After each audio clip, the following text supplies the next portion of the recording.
ವೀಕ್ಷಕರೇ, ಸುತ್ತಮುತ್ತಲ ಯೂಟ್ಯೂಬ್ ಚಾನಲ್ಗೆ ನಿಮ್ಮೆಲ್ಲರಿಗೂ ಸ್ವಾಗತ ಸುಸ್ವಾಗತ. ನ್ಯೂಜಿಲ್ಯಾಂಡ್ ಈ ಪದವನ್ನು ನಾವು ಕೇಳಿದಾಗ ನಮ್ಮ ಕಣ್ಣು ಮುಂದೆ ಆ ಸುಂದರ ನೋಟಗಳು ಕಾಣ್ತವೆ. ಆದರೆ ನಿಮಗೆ ಗೊತ್ತಿದೆಯಾ, 53 ಲಕ್ಷ ಜನಸಂಖ್ಯೆಯನ್ನು ಹೊಂದಿರುವ ಈ ದೇಶದಲ್ಲಿ ಪ್ರತಿಯೊಬ್ಬ ವ್ಯಕ್ತಿಯೂ ಭಾರತೀಯನಿಗಿಂತ 25 ಪಟ್ಟು ಶ್ರೀಮಂತ. ನ್ಯೂಜಿಲ್ಯಾಂಡ್ ಪ್ರಪಂಚದ ಪ್ರತಿಯೊಂದು ಪ್ರಮುಖ ದೇಶದಿಂದ ಮೈಲುಗಳಷ್ಟು ದೂರದಲ್ಲಿದೆ. ಪ್ರಾಚೀನ ಜ್ವಾಲಾಮುಖಿಗಳು, ಮಾವೋರಿ ದಂತಕಥೆಗಳು ಮತ್ತು ಆಧುನಿಕ ನಾವೀನ್ಯತೆಗಳಿಂದ ಕೂಡಿರತಕ್ಕಂತಹ ಅಭಿವೃದ್ಧಿ ಹೊಂದಿರೋ ಆರ್ಥಿಕತೆ ಮತ್ತು ವಿಶಿಷ್ಟ ದ್ವಿಸಂಸ್ಕೃತಿಯ ಗುರುತಿನವರೆಗೆ ತನ್ನದೇ ಆದ ವೈಶಿಷ್ಟ್ಯಗಳನ್ನು ಹೊಂದಿರತಕ್ಕಂಥ ಒಂದು ದೇಶ ಇದು. ನ್ಯೂಜಿಲ್ಯಾಂಡ್ ಏನು ಎತ್ತ ಒಂದ್ಸಾರಿ ಏನಕ್ಕೆ ನೋಡೋಣ ಬನ್ನಿ. ಇದಕ್ಕೂ ಮೊದಲು ನೀವು ನಮ್ಮ ಸುತ್ತಮುತ್ತಲು ಯೂಟ್ಯೂಬ್ ಚಾನಲ್ಗೆ ಸಬ್ಸ್ಕ್ರೈಬ್ ಮಾಡದೆ ಹೋದರೆ ಸಬ್ಸ್ಕ್ರೈಬ್ ಆಗಿ, ಈ ವಿಡಿಯೋ ಇಷ್ಟ ಆದಲ್ಲಿ ಲೈಕ್ ಬಟನ್ನ ಒತ್ತೋದನ್ನು ಮರಿಬೇಡಿ. ವೀಕ್ಷಕರ, ನ್ಯೂಜಿಲ್ಯಾಂಡ್ ನಿಸ್ಸಂದೇಹವಾಗಿ ವಿಶ್ವದ ಅತ್ಯಂತ ಸುಂದರ ದೇಶಗಳಲ್ಲಿ ಒಂದಾಗಿದೆ. ನ್ಯೂಜಿಲ್ಯಾಂಡ್ ತುಂಬ ಪರ್ವತಗಳಿಂದ ತುಂಬಿದ ದೇಶ ಆಗಿದೆ. ಪೆಸಿಫಿಕ್ ಮಹಾಸಾಗರದ ನೈಋತ್ಯಕ್ಕಿರೋ ಮತ್ತು ಆಸ್ಟ್ರೇಲಿಯಾದ ಆಗ್ನೇಯಕ್ಕಿರೋ ಈ ದೇಶ ಈ ಎರಡು ಪ್ರಮುಖ ದ್ವೀಪಗಳನ್ನು ಒಳಗೊಂಡಿದೆ. ಅವುಗಳನ್ನು ಉತ್ತರ ದ್ವೀಪ ಮತ್ತು ದಕ್ಷಿಣ ದ್ವೀಪ ಅಂತ ಕರೀತಾರೆ. 2,68,021 ಚದರ ಕಿಲೋಮೀಟರ್ ಹೊಂದಿರತಕ್ಕಂಥ ನ್ಯೂಜಿಲ್ಯಾಂಡ್ ಮಹಾರಾಷ್ಟ್ರಕ್ಕಿಂತ ಸ್ವಲ್ಪ ಚಿಕ್ಕದು, ಉತ್ತರ ಪ್ರದೇಶಕ್ಕಿಂತ ಸ್ವಲ್ಪ ದೊಡ್ಡದು. ಆಕ್ಲ್ಯಾಂಡ್ ಮತ್ತು ವೆಲ್ಲಿಂಗ್ಟನ್ ಅಂತಹ ದೊಡ್ಡ ಜನನಿಬಿಡ ನಗರಗಳನ್ನು ಹೊಂದಿರತಕ್ಕಂಥ ಉತ್ತರದ ದ್ವೀಪ ಟೆ-ಇಕ-ಎ-ಮೊ-ಇ ಸಕ್ರಿಯ ಜ್ವಾಲಾಮುಖಿಯನ್ನು ಒಳಗೊಂಡ ಒಂದು ಪ್ರದೇಶ ಆಗಿದೆ. ದಕ್ಷಿಣ ದ್ವೀಪ ಟೆ-ವೈಫನಮೊ ವಿಸ್ತೀರ್ಣದಲ್ಲಿ ದೊಡ್ಡದಾದರೂ ಕೂಡ ಕಡಿಮೆ ಜನಸಂಖ್ಯೆಯನ್ನು ಹೊಂದಿರತಕ್ಕಂಥ ಒಂದು ಭೂಪ್ರದೇಶ ಆಗಿದೆ. 3,724 ಮೀಟರ್ ಎತ್ತರ ಇರೋ ದಕ್ಷಿಣದ ಆಲ್ಪ್ಸ್ ಪರ್ವತ ಶ್ರೇಣಿ, ಇಲ್ಲಿನ ಅತ್ಯುನ್ನತ ಶಿಖರವಾದ ಆಯೋರಾಕಿ, ಮೌಂಟ್ ಕುಕ್ ಶಿಖರಗಳನ್ನು ಒಳಗೊಂಡಿರತಕ್ಕಂಥ ಭೂಪ್ರದೇಶ ಇದೇ ನೋಡಿ. ಬೃಹತ್ ಜ್ವಾಲಾಮುಖಿ ಸ್ಫೋಟದಿಂದ ರೂಪುಗೊಂಡಂತಹ ನ್ಯೂಜಿಲೆಂಡ್ನ ಅತಿ ದೊಡ್ಡ ಸರೋವರ ಅಂದರೆ ಅದು ಟೌಪೊ ಸರೋವರ. ಕ್ಲೂತಾ, ವೈಕಾಟೊ ಇಲ್ಲಿನ ಪ್ರಮುಖ ನದಿಗಳು. ಈ ದೇಶ ತುಲನಾತ್ಮಕವಾಗಿ ಕಿರಿದಾದ ದ್ವೀಪ ಆಗಿರೋದ್ರಿಂದ ಸಾಗರದಿಂದ ಎಂದಿಗೂ ದೂರ ಇರೋದಿಲ್ಲ. ಸೌಮ್ಯ ತಾಪಮಾನ, ಮಧ್ಯಮ ಮಳೆ, ತುಂಬ ಬಿಸಿ ಇಲ್ಲದ ಹೇರಳವಾದ ಬಿಸಿಲು ಇದು ಇಲ್ಲಿಯ ಹವಾಮಾನದ ವಿಶೇಷ. ಭೂಕಂಪಗಳು ಮತ್ತು ವಿಚಿತ್ರ ಚಂಡಮಾರುತಗಳನ್ನು ಹೊರತುಪಡಿಸಿ ನ್ಯೂಜಿಲ್ಯಾಂಡ್ ಜೀವಕ್ಕೆ ಅಪಾಯ ತರತಕ್ಕಂಥ ಯಾವುದೇ ಹವಾಮಾನದ ವೈಪರೀತ್ಯವನ್ನು ಅನುಭವಿಸಿದ್ದು ಇಷ್ಟೇ ಇಲ್ಲ. ಪ್ರತಿ ಕಿಲೋಮೀಟರ್ಗೆ ಕೇವಲ 18 ಜನಸಂಖ್ಯಾ ಸಾಂದ್ರತೆಯನ್ನು ಹೊಂದಿರತಕ್ಕಂಥ ನ್ಯೂಜಿಲ್ಯಾಂಡ್ ಕೇವಲ 5.3 ಮಿಲಿಯನ್ ಅಂದರೆ ನಮ್ಮ ಲಕ್ನೋ ಮೆಟ್ರೋಪಾಲಿಟನ್ ಸಿಟಿ ಇದೆಯಲ್ಲ, ಆ ಸಿಟಿನಲ್ಲಿರ್ತಕ್ಕಂಥ ಜನಸಂಖ್ಯೆ ಅಷ್ಟು ಮಾತ್ರ ಜನಸಂಖ್ಯೆ ಇಡೀ ನ್ಯೂಜಿಲ್ಯಾಂಡ್ನಲ್ಲಿದೆ. ನ್ಯೂಜಿಲ್ಯಾಂಡ್ನ ಸುಮಾರು 1/3 ಭಾಗದಷ್ಟು ಜನ ಅತಿ ದೊಡ್ಡ ನಗರವಾದ ಆಕ್ಲೆಂಡ್ನಲ್ಲಿ ವಾಸ ಮಾಡ್ತಿದ್ದಾರೆ. ನ್ಯೂಜಿಲ್ಯಾಂಡ್ ಏನು ಪತ್ತೆ ಆಯ್ತಲ್ವ, ಆ ವರ್ಷದ ದೃಷ್ಟಿಯಿಂದ ತುಲನಾತ್ಮಕವಾಗಿ ಹೊಸ ದೇಶ ಅಂತ ಅನ್ಸ್ಕೊಂಡ್ರೂ ಕೂಡ ಇದು ಇತಿಹಾಸದಿಂದ ಕೂಡಿದೆ ಅನ್ನೋದನ್ನು ನಾವಿಲ್ಲಿ ಗುರುತಿಸ್ಬೋದು. ಇಲ್ಲಿನ ಮೂಲ ಜನಾಂಗಕ್ಕೆ ಮಾವೋರಿ ಜನಾಂಗ ಅಂತ ಕರೀತಾರೆ. ಅವರು ಅವರ ಸಂಪ್ರದಾಯ ಜೊತೆ ಚೆನ್ನಾಗಿ ಗೌರವಿಸಲ್ಪಡ್ತಾರೆ. ಕೇವಲ 16% ಮಾವೋರಿ ಅಂದರೆ ಮೂಲ ಜನಾಂಗವನ್ನು ಹೊಂದಿರತಕ್ಕಂಥ ನ್ಯೂಜಿಲ್ಯಾಂಡ್ ಸರಿಸುಮಾರು 70% ಯುರೋಪಿಯನ್ ಮೂಲದವರು ಇಲ್ಲಿ ವಾಸವಾಗಿದ್ದಾರೆ.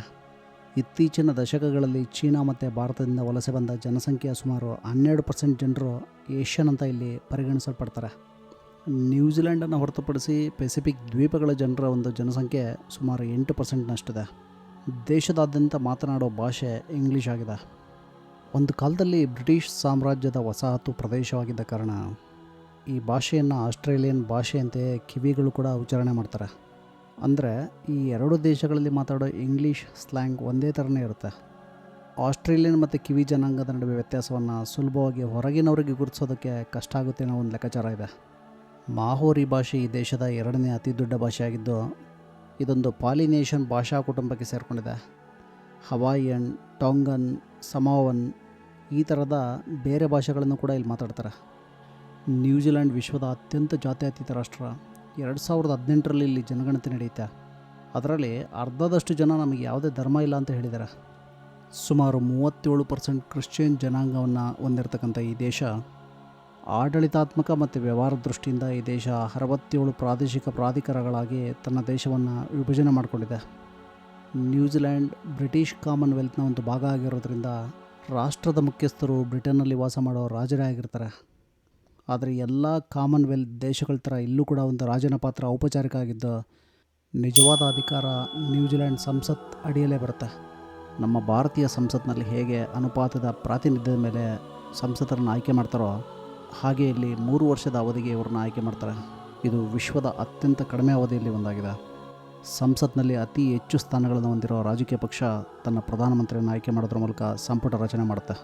ಕಳೆದ ಒಂದು ಶತಮಾನದಿಂದ ನ್ಯೂಜಿಲೆಂಡ್ ರಾಜಕೀಯದಲ್ಲಿ ಪ್ರಾಬಲ್ಯ ಹೊಂದಿರೋ ಎರಡು ಪಕ್ಷಗಳಂತಂದರೆ ಬಲ ರಾಷ್ಟ್ರೀಯ ಪಕ್ಷ ಮತ್ತು ಅದರ ಪ್ರತಿಸ್ಪರ್ಧಿ ಲೇಬರ್ ಪಕ್ಷ. ಸುಮಾರು $425 ಬಿಲಿಯನ್ ಎಕಾನಮಿಯನ್ನು ಹೊಂದಿರತಕ್ಕಂಥ ನ್ಯೂಜಿಲೆಂಡ್ ನಮ್ಮ ಮಹಾರಾಷ್ಟ್ರದ GDPಗೆ ಹೆಚ್ಚು ಕಡಿಮೆ ಸರಿಸಮನಾಗಿದೆ ಅಂತ ಹೇಳ್ಬೋದು. ನ್ಯೂಜಿಲೆಂಡ್ನ GDPಗೆ ಜಾಸ್ತಿ ಕಾಂಟ್ರಿಬ್ಯೂಟ್ ಮಾಡ್ತಾ ಇರೋದಂತಂದರೆ ಅಲ್ಲಿನ ಕೃಷಿ, ಹಾಲು, ಮಾಂಸ ಮತ್ತು ಚೀಸ್ ಈ ಥರ ಒಂದು ಕೃಷಿ ಉತ್ಪನ್ನ ವಸ್ತುಗಳು ಈ ಒಂದು ಕ್ಷೇತ್ರ ಅವರ GDPಗೆ 12% ಕಾಂಟ್ರಿಬ್ಯೂಟ್ ಮಾಡುತ್ತೆ. 90ರ ದಶಕದಿಂದ ಈಚೆಗೆ ಹಲವಾರು ಚಲನಚಿತ್ರಗಳಲ್ಲಿ ಶೂಟ್ ಆಗಿದ್ದಾವೆ. ಇವರ ಪ್ರವಾಸೋದ್ಯಮ ಹೊರ ಪ್ರಪಂಚಕ್ಕೆ ತೆರೆದುಕೊಳ್ಳೋದಕ್ಕೆ ಇದು ಕೂಡ ಒಂದು ಕಾರಣ ಆಯಿತು. ಇಲ್ಲಿನ ಪ್ರವಾಸೋದ್ಯಮ ಅವರಿಗೆ ಸಾಕಷ್ಟು GDPಗೆ ಕಾಂಟ್ರಿಬ್ಯೂಟ್ ಮಾಡ್ತಾಯಿದೆ. ವೀಕ್ಷಕರೇ, ನ್ಯೂಜಿಲೆಂಡ್ನಲ್ಲಿ ಮನುಷ್ಯರಿಗಿಂತ ಹೆಚ್ಚು ಹಸುಗಳಿದ್ದಾವೆ ಅಂದರೆ ನೀವು ನಂಬಲೇಬೇಕಾಗುತ್ತಾ. ನ್ಯೂಜಿಲೆಂಡ್ನ ಜನಸಂಖ್ಯೆ ಎಂದು 53 ಲಕ್ಷ. ಕುತೂಹಲಕಾರಿ ವಿಷಯ ಏನು ಅಂತಂದರೆ ಆ ದೇಶದಲ್ಲಿ 10 ಕೋಟಿಗಿಂತ ಹೆಚ್ಚು ದನಗಳಿದ್ದಾವೆ. ನ್ಯೂಜಿಲೆಂಡ್ ಡೈರಿ ರಫ್ತಿನಲ್ಲಿ ಪ್ರಮುಖ ಜಾಗತಿಕ ಪ್ಲೇಯರ್ ಇವತ್ತಿಗೂ ಕೂಡ. ಇಂದು ವಿಶ್ವದಲ್ಲಿ ಡೈರಿ ಪ್ರಾಡಕ್ಟ್ಸ್ ಅಂತ ಏನು ವ್ಯಾಪಾರ ನಡೆಯುತ್ತೆ ಅದರಲ್ಲಿ 30% ಪಾಲನ್ನ ಬರೀ ನ್ಯೂಜಿಲೆಂಡೇ ಇಟ್ಕೊಂಡಿದೆ. ಅಂದರೆ ಯೋಚನೆ ಮಾಡಿ ಇವರು ಡೈರಿನ ಎಷ್ಟು ಡಾಮಿನೇಟ್ ಮಾಡಿದ್ದಾರೆ ಅಂತ. ವೀಕ್ಷಕರ, 1970-80ರಲ್ಲಿ ವರ್ಗೀಸ್ ಕುರಿಯನ್ ಬಿಳಿ ಕ್ರಾಂತಿಯ ಮೂಲಕ ಭಾರತದಲ್ಲಿ ಕೋಆಪರೇಟಿವ್ ಮಾಡೆಲ್ನ ಇಟ್ಕೊಂಡು ಇಲ್ಲಿ ಹಾಲು ಮತ್ತು ಡೈರಿ ಉತ್ಪನ್ನಗಳ ಬೆಳವಣಿಗೆಗೆ ಅವರು ಕಾರಣ ಆಗಿದ್ದರು. ಹಾಗೆ ನ್ಯೂಜಿಲೆಂಡ್ನ ಅತಿ ದೊಡ್ಡ ಡೈರಿ ಉತ್ಪಾದಕ ಸಂಸ್ಥೆ ಹೊಂದಿದೆ, ಫಾಂಟೆರಾ ಕೋಆಪರೇಟಿವ್ ಗ್ರೂಪ್. ಇದು ಒಂದು ರೈತ ಮಾಲೀಕತ್ವದ ಸಹಕಾರಿ ಸಂಸ್ಥೆ. ಜಾಗತಿಕ ಡೈರಿ ಉದ್ಯಮದಲ್ಲಿ ಅವರಿಂದು ಪಯೋನಿಯರ್ ಕೆಲಸ ಮಾಡ್ತಿದ್ದಾರೆ. ಪ್ರಪಂಚದಲ್ಲಿ ಡೈರಿ ಉತ್ಪನ್ನ ಮತ್ತು ಫಾಂಟೆರಾ ಅಂದ ತಕ್ಷಣ ಎಲ್ಲರೂ ಕಿವಿ ನಿವರುತ್ತೆ. ಇದಕ್ಕೆ ಕಾರಣ ಇದೆ. ನ್ಯೂಜಿಲೆಂಡ್ ಹಾಲು ಉತ್ಪಾದನೆಯಲ್ಲಿ ಪ್ರಬಲ ಮಾರುಕಟ್ಟೆ ಪಾಲನ್ನು ಇಟ್ಕೊಂಡಿರೋ ಫಾಂಟೆರಾ ಉತ್ತಮ ಸಂಸ್ಕರಣಾ ಸೌಲಭ್ಯಗಳನ್ನು ಹೊಂದಿದೆ. ಅವರು ಚೈನಾದಂಥ ದೊಡ್ಡ ಮಾರ್ಕೆಟ್ನ ಆಕ್ಯುಪೈ ಮಾಡಿಟ್ಕೊಂಡಿದ್ದಾರೆ. ಅವರ ಉತ್ಪನ್ನಗಳು ಪ್ರಪಂಚದಾದ್ಯಂತ ಗ್ರಾಹಕರನ್ನು ತಲುಪುತ್ತೆ. ಈ ರೀತಿಯಲ್ಲಿ ನ್ಯೂಜಿಲೆಂಡ್ ತನ್ನ ಡೈರಿ ಮಾರ್ಕೆಟನ್ನು ಆಕ್ಯುಪೈ ಮಾಡಿಕೊಂಡಿದೆ. ಇಲ್ಲಿ ಒಂದು ಇಂಟ್ರೆಸ್ಟಿಂಗ್ ವಿಚಾರ ಏನು ಅಂದರೆ 200 ವರ್ಷಗಳ ಹಿಂದೆ ಇಲ್ಲಿ ಒಂದೇ ಒಂದು ಹಸು ಕೂಡ ಇರಲಿಲ್ಲ. ಹಾಗಾದರೆ ಈ ಹಸುಗಳೆಲ್ಲ ಎಲ್ಲಿಂದ ಬಂತು? ಬ್ರಿಟನ್ ಸಾಮ್ರಾಜ್ಯದಲ್ಲಿ ಸೂರ್ಯನೇ ಮುಳುಗೋದಿಲ್ಲ ಅಂತ ಹೇಳ್ತಾ ಇದ್ದಿದ್ದೊಂದು ಕಾಲ ಇತ್ತು. ಯಾಕೆ ಅಂದರೆ ಬ್ರಿಟಿಷ್ ವಸಾಹತುಗಳು ಭೂಮಿಯ ಪ್ರತಿಯೊಂದು ಭಾಗದಲ್ಲೂ ಕೂಡ ಇದ್ವು.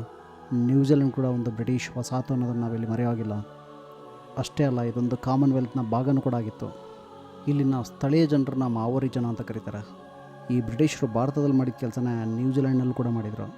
ಇಲ್ಲಿನ ಮಾವೋರಿ ಜನರು ಫ್ರೆಂಚ್, ಡಚ್ ಮತ್ತು ಬ್ರಿಟಿಷರೊಂದಿಗೆ ವ್ಯಾಪಾರ ಮಾಡಲಿಕ್ಕೆ ಶುರು ಮಾಡಿದರು. 1814ರಲ್ಲಿ ಬ್ರಿಟಿಷ್ ಮಿಷನರಿಗಳು ಮೊದಲ ಬಾರಿಗೆ ಹಸುಗಳನ್ನು ಇಲ್ಲಿಗೆ ತಗೊಂಬರ್ತವೆ. ಈ ಬ್ರಿಟಿಷರಿಗೆ ನಮ್ಮ ಭಾರತದಲ್ಲಿ ಬಂಗಾರ, ಒಡವೆ, ವಸ್ತ್ರ, ಸಾಂಬಾರು ಪದಾರ್ಥಗಳು ಇದೆಲ್ಲ ಹೇಗೆ ಕಾಣಿಸ್ತೋ ಹಾಗೆ ನ್ಯೂಜಿಲೆಂಡ್ನಲ್ಲಿ ಹಸುಗಳನ್ನು ಸಾಕೋದಕ್ಕೆ ಅವರಿಗೆ ಸಾಕಷ್ಟು ಹುಲ್ಲುಗಾವಲು ಕಾಣಿಸ್ತು. 1840ರಲ್ಲಿ ಮಾವೋರಿ ಜನರೊಂದಿಗೆ ಅವರೊಂದು ಒಪ್ಪಂದಕ್ಕೆ ಸಹಿ ಹಾಕ್ಸ್ಕೊತಾರೆ. ಇದಕ್ಕೆ ವೈಟಾಂಗಿ ಒಪ್ಪಂದ ಅಂತ ಕರೀತಾರೆ. ಈ ಒಪ್ಪಂದದಿಂದ ಮಾವೋರಿ ಜನ ಬ್ರಿಟಿಷ್ ಪ್ರಜೆಗಳಾದರು. ಇಂದಿಗೂ ಕೂಡ ಈ ಕಾಮನ್ವೆಲ್ತ್ ದೇಶ ಅಂತ ಕರೆಸ್ಕೊಳ್ಳೋ ನ್ಯೂಜಿಲೆಂಡ್ ಬ್ರಿಟಿಷ್ ಸಾಮ್ರಾಜ್ಯದ ರಾಣಿ ಅಥವಾ ರಾಜನನ್ನೇ ಇವತ್ತಿಗೂ ಕೂಡ ಸುಪ್ರೀಂ ಅಂತ ಕನ್ಸಿಡರ್ ಮಾಡುತ್ತೆ. ಹಾಗೆ ನೋಡಿದರೆ ಡಚ್ನವರಾದ ಅಬೆಲ್ ಟಾಸ್ಮನ್ ಈ ದೇಶವನ್ನು ನೋಡಿದ ಮೊದಲ ಯುರೋಪಿಯನ್. ಆದರೆ ನ್ಯೂಜಿಲೆಂಡನ್ನು ತನ್ನ ಸಾಮ್ರಾಜ್ಯದ ಭಾಗವನ್ನಾಗಿ ಮಾಡಿಕೊಂಡವರು ಈ ಬ್ರಿಟಿಷರು. ಹಸುಗಳ ಕಾರಣದಿಂದಾಗಿ ಮಾವೋರಿ ಜನ ತಮ್ಮ ಸ್ವಾತಂತ್ರ್ಯವನ್ನು ಕಳೆದುಕೊಂಡ್ರು ಅಂತ ಹೇಳ್ಬೋದು. ಮೂಲತಃ ಈ ಒಪ್ಪಂದದಿಂದಾಗಿ ನಾವು ನ್ಯೂಜಿಲೆಂಡ್ ಅಂತ ಕರೆಯೋ ಈ ಇಡೀ ಭೂಮಿ ಇಂಗ್ಲೆಂಡ್ನ ವಸಾಹತು ಆಯಿತು. ನ್ಯೂಜಿಲೆಂಡ್ ಇವತ್ತಿಗೂ ಕೂಡ ಒಂದು ನಿರ್ದಿಷ್ಟ ಉತ್ಪನ್ನವನ್ನು ಬೆಳೆದೇ ಹೋದರೆ 16,000 ಕಿಲೋಮೀಟರ್ ದೂರದಿಂದ ಆಮದು ಮಾಡ್ಕೊಳ್ತಕ್ಕಂಥ ಪರಿಸ್ಥಿತಿ ಇದೆ. ಅದರ ಪ್ರತ್ಯೇಕತೆ ರಾಜಕೀಯವಾಗಿ ಅದರ ಪರವಾಗಿ ಕೆಲಸ ಮಾಡುತ್ತೆ. ಇವರ ಅಣ್ಣನಂತಿರೋ ಆಸ್ಟ್ರೇಲಿಯಾ ಹೊರತುಪಡಿಸಿ ನ್ಯೂಜಿಲೆಂಡ್ಗೆ ನಿಜವಾಗಿ ಯಾವುದೇ ನೆರವರಿಯವರಿಲ್ಲ. ಇನ್ನು ಇದ್ದರೂ ಕೂಡ ಫಿಜಿಯಂತಹ ಸಣ್ಣ ಪುಟ್ಟ ದ್ವೀಪ ರಾಷ್ಟ್ರಗಳು ಅವರೇನು ವಿಶ್ವದ ಮಹಾಶಕ್ತಿಗಳಲ್ಲ. 2024ರಲ್ಲಿ ಭೂಮಿಯ ಮೇಲಿನ ಅತ್ಯಂತ ವಾಸಯೋಗ್ಯ ನಗರಗಳಲ್ಲಿ 8ನೇ ಸ್ಥಾನವನ್ನು ಇಲ್ಲಿನ ಆಕ್ಲೆಂಡಿಗೆ ಕೊಡಲಾಗಿದೆ. ವಾಸಯೋಗ್ಯ ನಗರ ಅಂತಂದರೆ ಅಲ್ಲಿ ವಾಸಿಸೋದಕ್ಕೆ ಉತ್ತಮ ಸ್ಥಳ, ಕಡಿಮೆ ಅಪರಾಧ, ಸ್ವಚ್ಛ ಪರಿಸರ, ಉದ್ಯೋಗ ಅವಕಾಶಗಳು ಇವುಗಳು ಸಾಮಾನ್ಯವಾಗಿ ವಾಸಯೋಗ್ಯ ನಗರಕ್ಕೆ ಕೊಡ್ತಕ್ಕಂಥ ಮಾನದಂಡಗಳಾಗಿದ್ದಾವೆ. ವೀಕ್ಷಕರೇ, ಬಹು ಶೀಘ್ರವಾಗಿ ಮತ್ತು ಬಹುತೇಕವಾಗಿ ಕೋವಿಡ್-19 ನಿವಾರಿಸಿದ ದೇಶಗಳಲ್ಲಿ ಏಕೈಕ ದೇಶ ಅಂತಂದ್ರೆ ಅದು ನ್ಯೂಜಿಲೆಂಡ್. ಅವರು ಹೆಚ್ಚಾಗಿ ಲಾಕ್ಡೌನ್ ಮುಕ್ತ ಜೀವನವನ್ನು ನಡೆಸ್ತಾ ಇದ್ರು ಅನ್ನೋದು ಇಲ್ಲಿ ಗಮನಿಸಬೇಕಾದಂಥ ವಿಚಾರ. ಟ್ರಾನ್ಸ್ಪರೆನ್ಸಿ ಇಂಟರ್ನ್ಯಾಷನಲ್ 2024ರ ಭ್ರಷ್ಟಾಚಾರ ಗ್ರಹಿಕೆ ಸೂಚ್ಯಾಂಕದಲ್ಲಿ ನ್ಯೂಜಿಲೆಂಡ್ಗೆ 180 ದೇಶಗಳಲ್ಲಿ 4ನೇ ಸ್ಥಾನ ಕೊಡಲಾಗಿದೆ. ನ್ಯೂಜಿಲೆಂಡ್ಗಿಂತ ಮುಂದಿರೋ 3 ಅಗ್ರರಾಷ್ಟ್ರಗಳಂತಂದರೆ ಡೆನ್ಮಾರ್ಕ್, ಫಿನ್ಲ್ಯಾಂಡ್ ಮತ್ತು ಸಿಂಗಪುರ್. ನ್ಯೂಜಿಲೆಂಡ್ ಪ್ರಪಂಚದಲ್ಲಿ ಪ್ರತ್ಯೇಕತೆ ಮತ್ತು ರಾಜಕೀಯ ಸ್ಥಿರತೆಯನ್ನು ಇಟ್ಕೊಂಡಿರೋದ್ರಿಂದ ನ್ಯೂಜಿಲೆಂಡ್ಗೆ ಬೆದರಿಕೆಯನ್ನು ಒಡ್ತಕ್ಕಂಥ ದೇಶಗಳು ಭಾಳ ಕಡಿಮೆ. ಪರಮಾಣು ಯುದ್ಧ ಅಂತ ಏನಾದರೂ ಬುಗಿಲಿದ್ರೆ ನ್ಯೂಜಿಲೆಂಡ್ ಗುರಿಯಾಗೋ ಸಾಧ್ಯತೆಯೂ ಕೂಡ ತುಂಬ ಕಡಿಮೆ. ಇದು ದ್ವೀಪ ಅಷ್ಟೇ ಅಲ್ಲ, ಅದರ ಪರ್ವತಮಯ ಹೊರಟಾದ ಭೂಪ್ರದೇಶ ಭೂ ಆಕ್ರಮಣವನ್ನು ಗೆಲ್ಲೋದಕ್ಕೆ ತುಂಬ ಅಸಾಧ್ಯ ಅಂತ ಅನಿಸ್ಕೊಳುತ್ತೆ. ಈ ದೇಶ ತುಲನಾತ್ಮಕವಾಗಿ ಸಣ್ಣ ಆರ್ಥಿಕತೆ ಮತ್ತು ಜನಸಂಖ್ಯೆಯನ್ನು ಹೊಂದಿರೋದ್ರಿಂದ ಅದು ವಿದೇಶಾಂಗ ವ್ಯವಹಾರಗಳಲ್ಲಿ ತೊಡ್ಕೊಳ್ಳೋದು ಕೂಡ ಅಪರೂಪ. ಈ ದೇಶ ಸಾಕಷ್ಟು ಚಿಕ್ಕದಾಗಿದ್ದರೂ ಕೂಡ ಪ್ರವಾಸಿಗರು ಇಷ್ಟಪಡೋ ರೀತಿಯಲ್ಲಿ ವೈವಿಧ್ಯಮಯ ಚಟುವಟಿಕೆಗಳನ್ನು ಇಲ್ಲಿಯವರು ಕಂಡುಕೊಂಡಿದ್ದಾರೆ. ಸುಂದರವಾದ ಕಡಲ ತೀರಗಳು, ಸರ್ಫಿಂಗ್ನಿಂದ ಹಿಡಿದು ಸ್ಕೈಯಿಂಗ್, ತಿಮಿಂಗಲ ವೀಕ್ಷಣೆ, ಪರ್ವತಾರೋಹಣ ಪ್ರವಾಸಿಗರಿಗೆ ಮುದ ನೀಡುತ್ತೆ. ನ್ಯೂಜಿಲೆಂಡ್ ದೇಶವನ್ನು ಸಾಮಾನ್ಯವಾಗಿ ಕಿವಿ ದೇಶ ಅಂತ ಕರೀತಾರೆ. ಯಾಕೆಂದರೆ ಆರ್ಲಿಕ್ಕೆ ಸಾಧ್ಯವಾಗದಿರೋ ಒಂದು ಸ್ಥಳೀಯ ಪಕ್ಷಿಯಾದ ಕಿವಿ ಹಕ್ಕಿ ಇವರ ರಾಷ್ಟ್ರೀಯ ಸಂಕೇತ ಆಗಿದೆ. ಇದು ಈ ದೇಶದ ಗುರುತಿನಲ್ಲಿ ಆಳವಾಗಿ ಬೇರೂರಿದೆ. ಕಿವಿ ಅನ್ನೋ ಪದವನ್ನು ನ್ಯೂಜಿಲೆಂಡ್ ಜನರಿಗೆ ಅಡ್ಡ ಹೆಸರಾಗಿ ವ್ಯಾಪಕವಾಗಿ ಬಳಸಲಾಗುತ್ತೆ. ಇನ್ನು ಭಾರತ ಮತ್ತು ನ್ಯೂಜಿಲೆಂಡ್ ಎರಡೂ ದೇಶಗಳು ದೀರ್ಘಕಾಲದ ಸಂಪರ್ಕವನ್ನು ಇಟ್ಕೊಂಡಿದ್ದಾವೆ. ಈ ಎರಡೂ ದೇಶಗಳು ಒಂದೇ ವರ್ಷದಲ್ಲಿ ಸ್ವಾತಂತ್ರ್ಯವನ್ನು ಗಳಿಸಿದ್ದಾವೆ. ಇಬ್ಬರಿಗೂ ಕೂಡ ಕಾಮನ್ವೆಲ್ತ್ ಸದಸ್ಯತ್ವ ಇದೆ.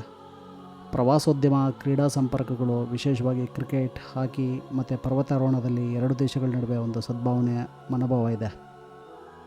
ಭಾರತ ಮತ್ತು ನ್ಯೂಜಿಲೆಂಡ್ ಎರಡೂ ದೇಶಗಳು ಮಾನವ ಹಕ್ಕುಗಳು, ಜಾಗತಿಕ ಶಾಂತಿ, ನಿಯಮಾಧಾರಿತ ಅಂತಾರಾಷ್ಟ್ರೀಯ ಕ್ರಮ, ಪರಿಸರ ಸಂರಕ್ಷಣೆ ಮತ್ತು ಭಯೋತ್ಪಾದನೆಯನ್ನು ಎದುರಿಸೋದಕ್ಕೆ ಬದ್ಧತೆಯನ್ನು ಹಂಚ್ಕೊಂಡಿದ್ದಾವೆ.